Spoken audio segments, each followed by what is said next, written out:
तारीख थी 17 जून और जगह पश्चिम बंगाल का दार्जिलिंग। सुबह सुबह एक कंटेनर मालगाड़ी ने पटरी पर खड़ी कंचनजंगा एक्सप्रेस को टक्कर मार दी। हादसे में मालगाड़ी के चालक और 9 यात्रियों की मौत हो गई।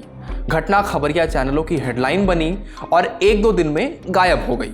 लेकिन हर ट्रेन हादसे के बाद ये जो 1-2 दिन का मीन टाइम होता है, इसमें एक चीज की बहस जरूर होने लगती है, कवच। कहा जाने लगा कि अगर इन ट्रेनों में कवच सिस्टम लगा होता तो यह हादसा नहीं होता।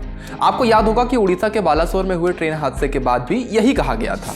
रेल मंत्री अश्विनी वैष्णव कई बार मीडिया के सामने आकर इसकी खूबियां गिना चुके हैं, लेकिन आज भी सिर्फ 2% रूट्स पर यह सिस्टम लगा है।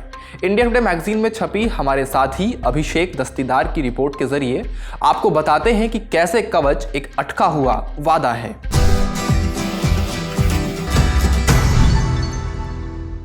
नमस्ते, मेरा नाम धनंजय है और आप देख रहे हैं इंडिया टुडे हिंदी। सबसे पहले बात करते हैं कि कवच क्या है।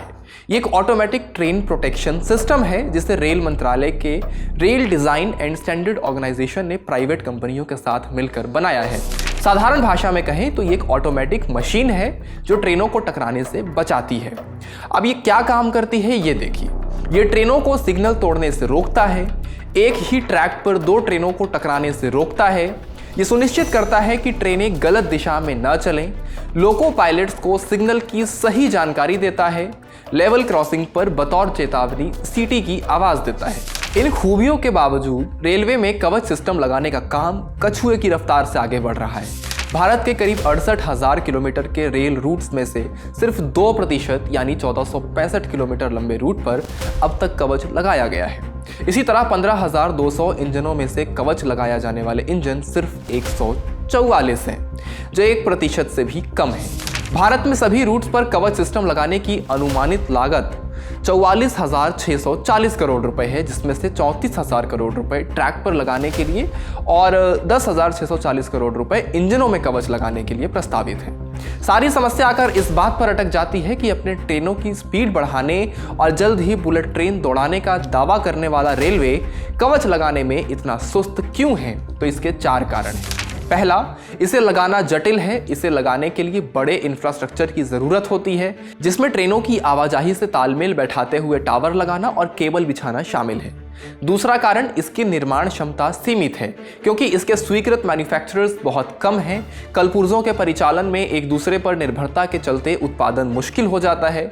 टेस्टिंग के बाद रेलवे और कंपनियों को साथ जोड़ने की जरूरत होती है। तीसरा कारण है नौकरशाही की परतें। RDSO, centre of excellence, railway board जैसी कई एजेंसियों का टेस्टिंग और मंजूरी देने में शामिल होना देरी की वजह बनता है। चौथा कारण है तकनीकी परिपक्वता और संसाधनों की कमी। 2020 तक सिस्टम पर भरोसे की मुश्किल और लॉजिस्टिक्स की चुनौतियों के चलते इसे तेजी से लागू करने में मुश्किलें आई। करीब 1500 किलोमीटर प्रति वर्ष के हिसाब से भी रेलवे को पूरे नेटवर्क में कवच लगाने में कई साल लग जाएंगे। कवच ही एकमात्र उपाय नहीं है। सुरक्षा चाक चौबंद करने की दिशा में पहले से जारी ठोस उपायों को भी उच्च प्राथमिकता देने की जरूरत है। अब एक नज़र इसके टाइमलाइन पर भी डाल लेते हैं। फरवरी 2012 में अनिल काकोदकर की कमेटी ने रेलवे के लिए एक radio based automatic train safety system की सिफारिश की। जनवरी 2013 में रेलवे बोर्ड समिति ने कम व्यस्त मार्गों के लिए एक ट्रेन कंट्रोल सिस्टम डेवलप करने का निर्देश दिया। 250 किलोमीटर के लिए शुरुआती रिसर्च और डेवलपमेंट के ठेके दिए गए। लोकोमोटिव और मालगाड़ियों पर फील्ड परीक्षण शुरू हुए। 2014-15 में कोर R&D को ऑटो सिग्नलिंग सेक्शन तक बढ़ाया गया। तेलंगाना में दक्षिण मध्य रेलवे के 15 किलोमीटर के हिस्से पर कवच का प्रदर्शन सफल रहा। फरवरी 2016 यानी ट्रेनों के लिए जमीनी स्तर पर परीक्षण शुरू हुए। 2018 में पहले कवच उत्पाद को मंजूरी मिली।